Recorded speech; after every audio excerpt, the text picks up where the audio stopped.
Olá, pessoal. Tudo bem com vocês? Por aqui também. Estamos ótimos, curtindo um verão como nunca. Nunca foi tão quente aqui na Holanda. Os 2 dias mais quentes do ano dos últimos tempos foram essa semana agora que passou. Sábado e sexta, sábado, nossa senhora. Terrível para holandês e para quem já vive há muito tempo fora do Brasil. Nós tivemos na Indonésia muito quente. A Indonésia é extremamente quente. É na faixa equatorial, igual o Belém do Pará.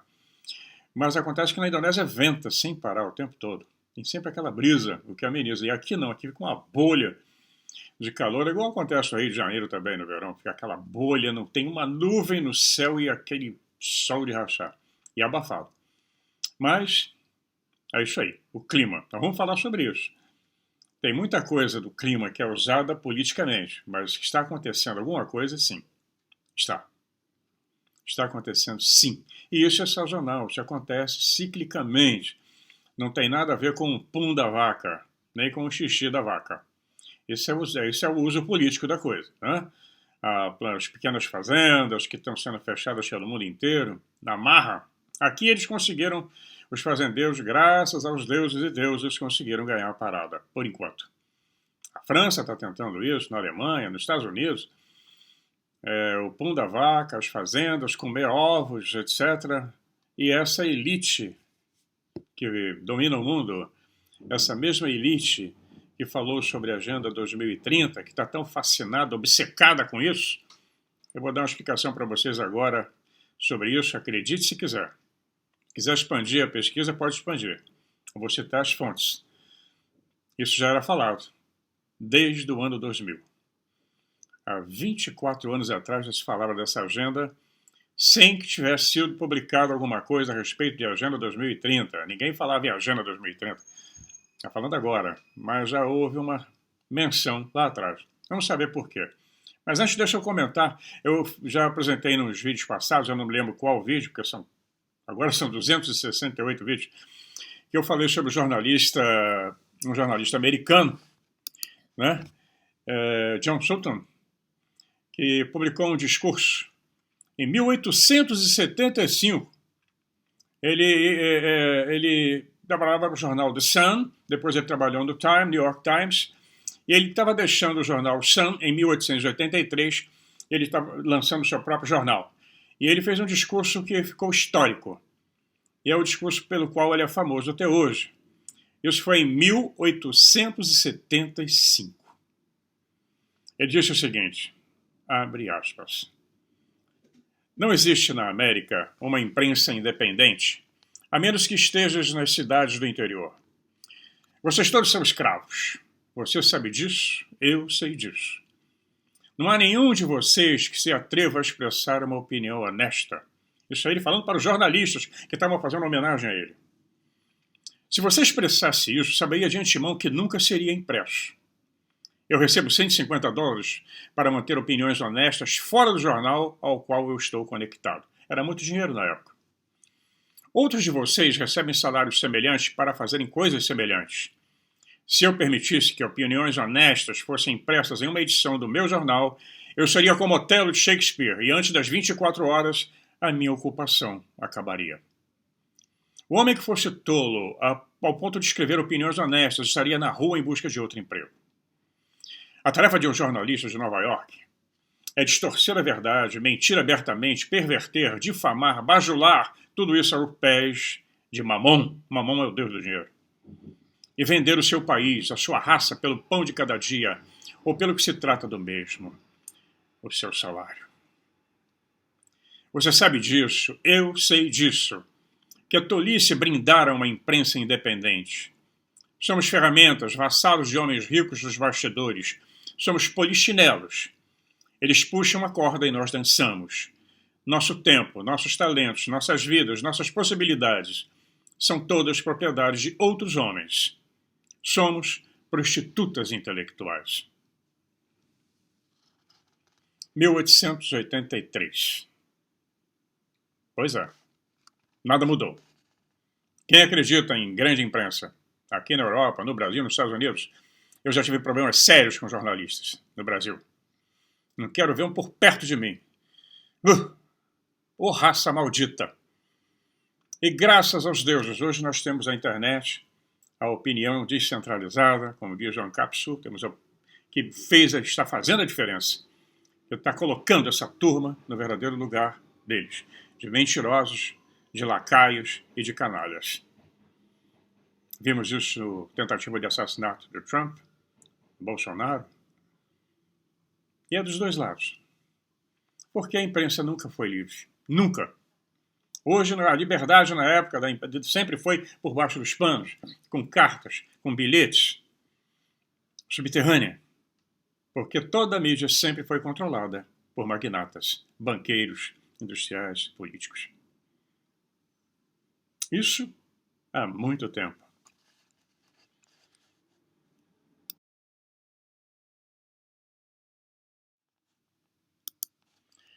Muito bem, vamos continuar. Foi em 1837 que um naturalista e geólogo, Luiz Agassiz, ele é bem conhecido, esteve inclusive no Brasil. Tem uma gruta na floresta da Tijuca, se eu não me engano, cachoeira, que se chama Cachoeira Agassiz. Ele era um geólogo, ele apresentou em 1837 a ideia das eras glaciais. Então, a comunidade científica na época, como sempre, eles relutam com as ideias novas que vêm quebrar o esqueminha deles. E foi recebido com grande ceticismo. Não obstante, à medida que provas se acumulavam em seu apoio, os céticos foram obrigados a aceitar que a Terra havia, na verdade, caído nas garras de invernos letais ou mortais. De vez em quando a coisa virava de cabeça para baixo. O gatilho dessas eras glaciais paralisantes, porém, permaneceu um enigma, e só em 1976, eu tinha 25 anos, é que surgiu a prova sólida sobre os períodos em que ocorreram esses fenômenos. A explicação foi encontrada em várias características astronômicas da órbita da Terra e na inclinação do seu eixo. Né? Como todos nós vemos, a Terra tem um eixo inclinadinho. E essa variação, esse bamboleio, os equinócios, etc., é que às vezes provoca, quando há alguma alteração de 1 grau, é o suficiente para provocar uma alteração, mas a rotação da Terra provoca uma alteração na crosta terrestre. Isso não tem nada, não teria a ver com as placas tectônicas, não. É a crosta terrestre mesmo que se desloca. Como um mingau, ela vai se espalhar para algum lugar. Então ele continua aqui.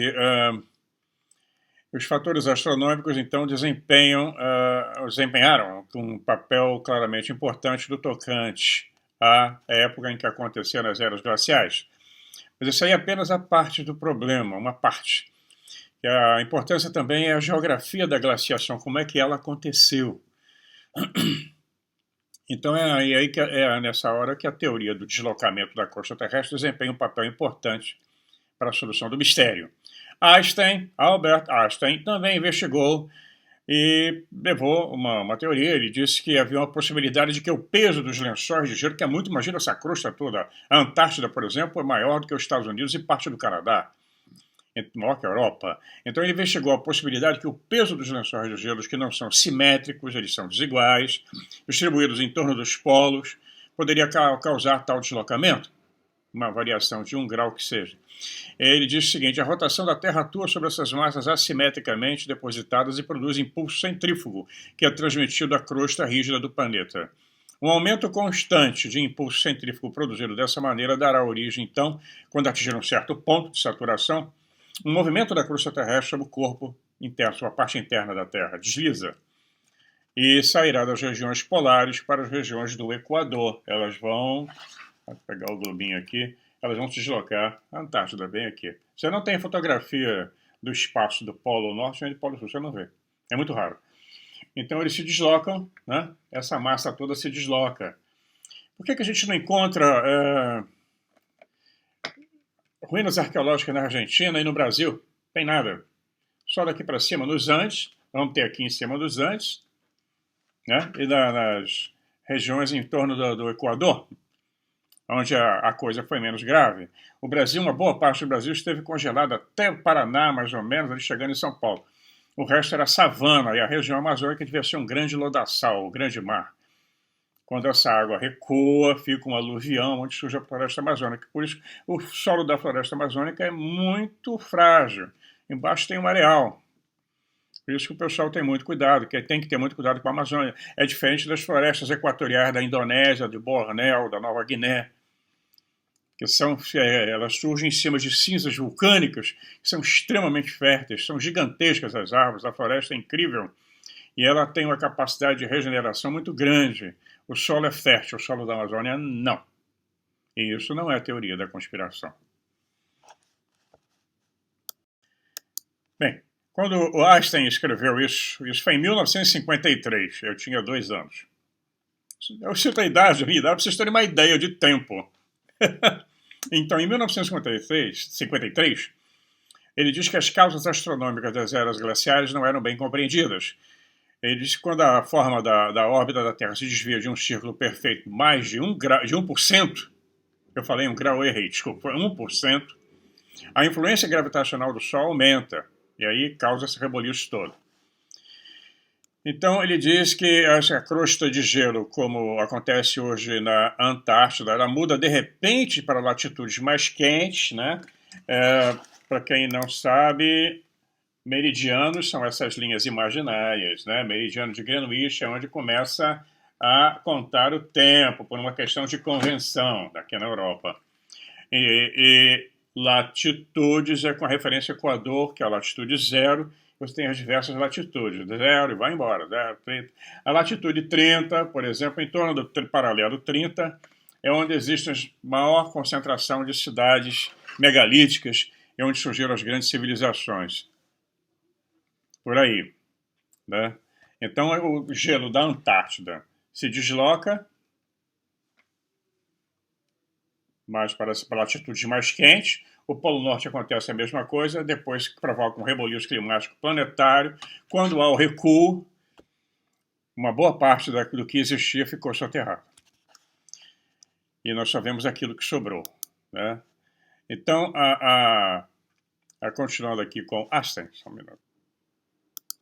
Pois é, em um deslocamento desse tipo, as partes das crostas situadas no Polo Norte e no Polo Sul, elas estão, por conseguinte, tão cobertas de gelo, como acontece hoje na Antártida. Então muda de repente para a latitude mais quente, começam a derreter com extraordinária rapidez e reciprocamente a Terra que estiver até então localizada em latitudes mais quentes é deslocada com a mesma rapidez para as zonas polares, escorrega, sofrendo uma devastadora mudança de clima. Então começa a desaparecer sob uma calota de gelo que avança rapidamente. Em outras palavras, quando as partes imersas, quer dizer, que estão submersas do norte da Europa e da América do Norte, estavam na sua grande maioria coberta de gelo, que seria a última era glacial, isso não acontecia por causa de algum fator climático, mudança climática de ação lenta que vem sendo provocada. Não, a coisa é muito rápida. Essas terras que estavam situadas mais perto do Polo Norte, que eles apontam como as glaciações de Wisconsin, Verne, e a que aconteceram no Canadá, na Baía de Hudson para baixo, foram acontecendo por volta de 15 mil anos antes de Cristo. E o fator desencadeante não foi a mudança global do clima, e sim o deslocamento das calotas de gelo para as latitudes mais quentes. Em outras palavras, uma era glacial está acontecendo agora, nesse exato instante, dentro do Círculo Ártico e na Antártica. O nosso polo magnético está se deslocando. Ele ficava dentro do Canadá, na Baía de Hudson, Polo Norte, e agora está indo em direção à Groenlândia e cada vez mais rápido. Nós vamos chegar onde eu falei no início do vídeo, na Agenda 2030.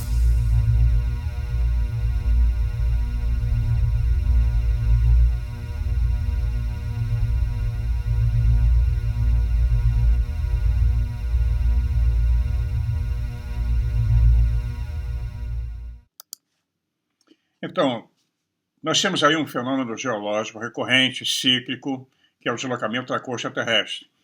E se esse deslocamento empurra uma enorme massa de terra, que nós chamamos de Antártida, para fora das latitudes temperadas, para dentro do Círculo Antártico, é possível que os restos substanciais de uma civilização perdida da antiguidade remota possa estar hoje sobre uns 3 quilômetros de gelos no Polo Sul. Por isso, tanto mistério em cima da Antártida, por isso que ninguém pode ir para lá, não existe pesquisa que nós possamos acessar, é tudo mantido em segredo. E todos os países que estão lá mantêm suas bases, guardam segredos sobre isso. Um local que teve visitação de várias personalidades mundiais, representantes do Papa, representantes da Igreja Ortodoxa, etc. Vários líderes globais, essa elite ligada à Agenda 2030, todo mundo esteve lá. Então é muito claro, né, que essa terra de dimensões continentais foi o lar de uma grande e próspera sociedade durante milhares de anos e podia desaparecer, que pôde desaparecer sem deixar vestígios, mas está lá, soterrado. Então é para a gelada Antártida que nós temos que olhar para encontrar respostas sobre as próprias raízes da nossa civilização. E as respostas que talvez ainda estejam preservadas nas profundezas congeladas, esquecidas dessa ilha-continente. Existem grandes cadeias de montanhas, rios incríveis. Estou mostrando um mapa aí feito por satélites, radar de penetração do solo, mostrando grandes lagos, rios, montanhas incríveis, do quais nós só vemos o topo delas. Estão lá, bacias hidrográficas gigantescas. Um clima que foi estável e ameno durante milhares de anos, deu tempo de uma cultura se desenvolver, evoluir. Então, a Antártida não é nem de longe uma agulha no palheiro, ela é uma gigantesca massa de terra, muito maior do que eu comentei com vocês, do que os Estados Unidos e o Canadá, e parte do Canadá. É uma coisa incrível, né? Onde devem existir segredos incríveis soterrados lá. E nós temos vários mapas antigos, o do Piri Reis é o mais famoso, todo mundo conhece.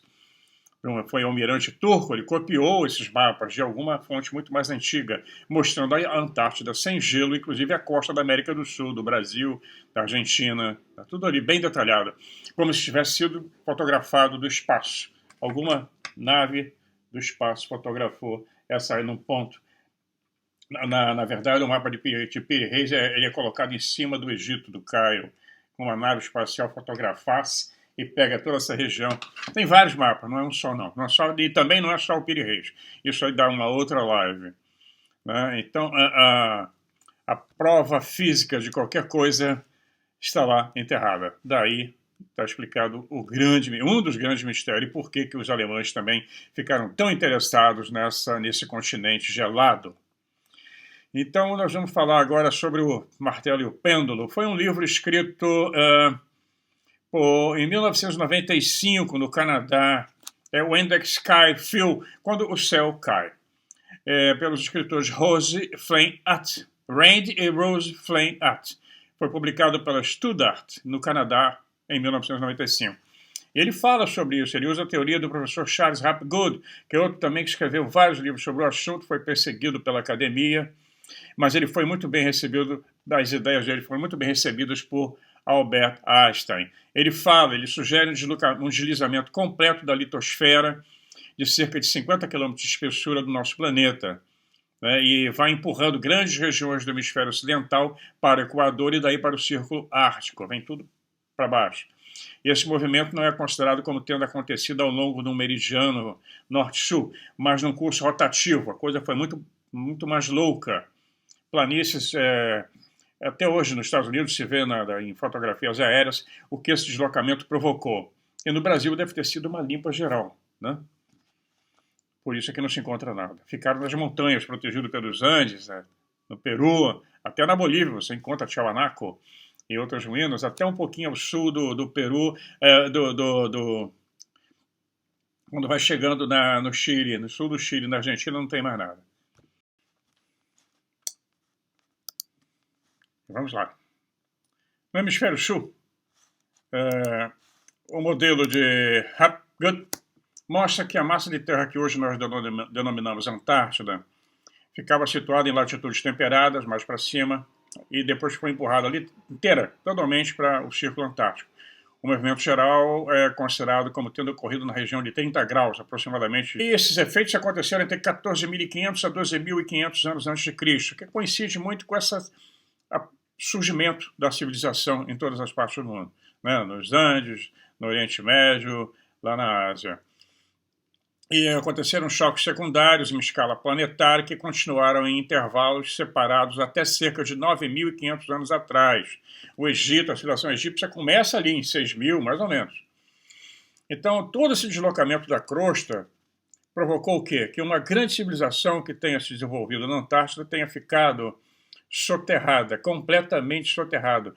Essa civilização foi facilmente destruída pelos efeitos do deslocamento, maremotos, ventos com força de furacões, tempestades elétricas, erupções vulcânicas. A Antártida tem vulcão pra caramba, é um dos lugares que mais tem vulcão no mundo, depois da Indonésia. E quando as falhas sísmicas se abriram por todo o planeta, céus escuros e expansões implacáveis de lençóis de gelo foram deslocadas e ruínas foram deixadas para trás. Cidades e monumentos, grandes bibliotecas, obras de engenharia da civilização destruída estão todas soterradas. Não só na Antártida, mas também em várias partes do mundo é que não nos deixam escavar. Agora, inclusive, o Fórum Econômico Mundial tomou conta de Göbekli Tepe e também lá na Indonésia. Quando você começa a encontrar ruínas, né, em cima das montanhas, Borobudur em cima de montanha, perto do vulcão Merapi, se você escavar ali, vai encontrar muita coisa, mas eles não deixam.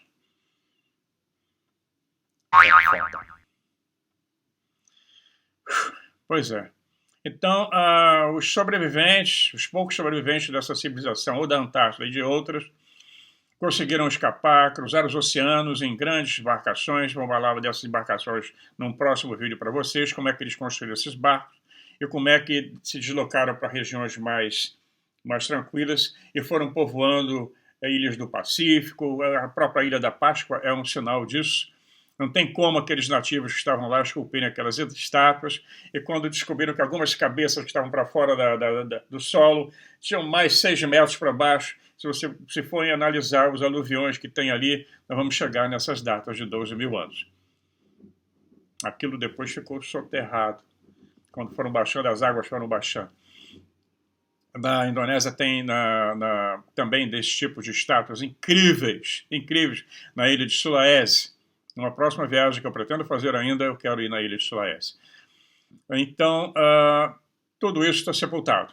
Em algumas regiões, 3 quilômetros de gelo. E isso hoje em dia tão inacessível como o lado oculto da Lua. Aliás, deve ser mais difícil atingir essa região do que o lado oculto da Lua, porque os chineses, inclusive, já foram para lá. Né? E os americanos estão empacados no espaço com a nave Artemis lá, grudada na estação espacial. Ninguém sabe o que fazer com aquela porcaria. E tem 2 astronautas que podem ser sacrificados pela irresponsabilidade da Boeing. Né? O Elon Musk parece que já está se preparando para fazer o resgate. Essa raça não presta. Toda raça ligada, tudo que é ligado a democrata, liberal, meu Deus do céu. Ô racinha. Olha o que está acontecendo no mundo. Então, nós vamos ver que a inversão do campo magnético também, aí nós chegamos, provoca essas maluquices geológicas e climáticas.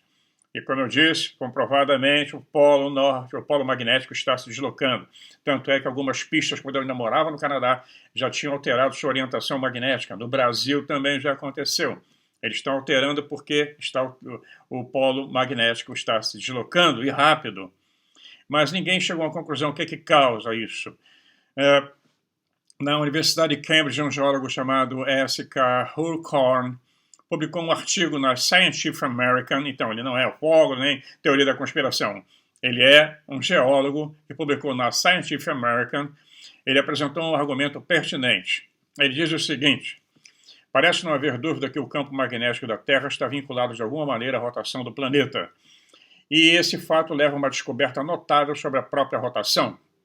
A conclusão inevitável, segundo ele, é que o eixo de rotação muda também.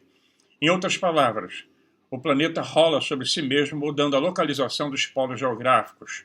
Hultkorn parece estar imaginando uma mudança de 180 graus no polo, quando a Terra literalmente cai.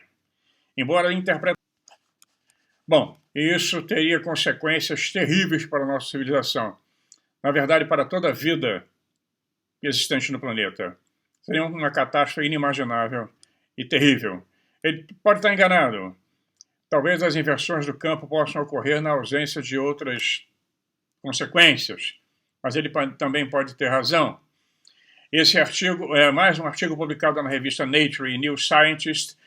Diz que a última inversão geomagnética, aí é que está, aconteceu apenas há 12.400 anos, onde toda essa história das grandes civilizações que nós conhecemos começaram a surgir. E dali para trás é uma área escura, não existe nada, nós não temos registros.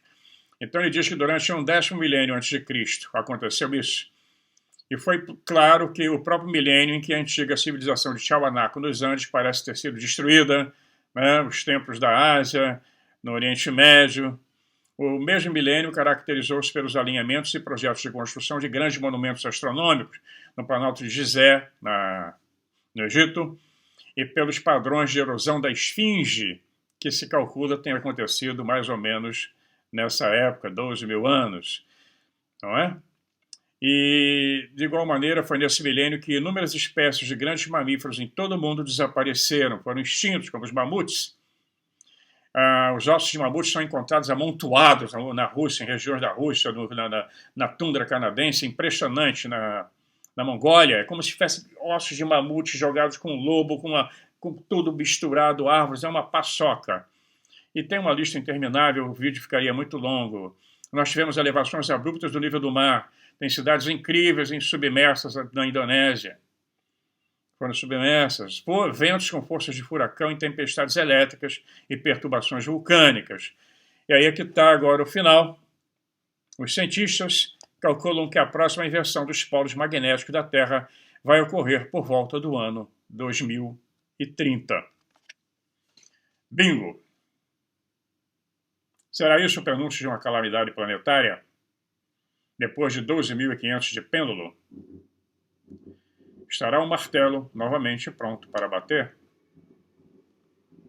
Pois é. Isso foi escrito no ano 2000. Nesse livro aqui. Deixa eu mostrar para vocês, só um minutinho. The Secret Chamber, a Câmara Secreta, de Robert Bauval, ele é egípcio, a tijolo. E depois foi falado também por Graham Hancock, Fingerprints of the God, As Digitais dos Deuses. Tem outro livro, vários livros falam, e esses livros foram publicados nessa época. O Fingerprints of the God foi publicado em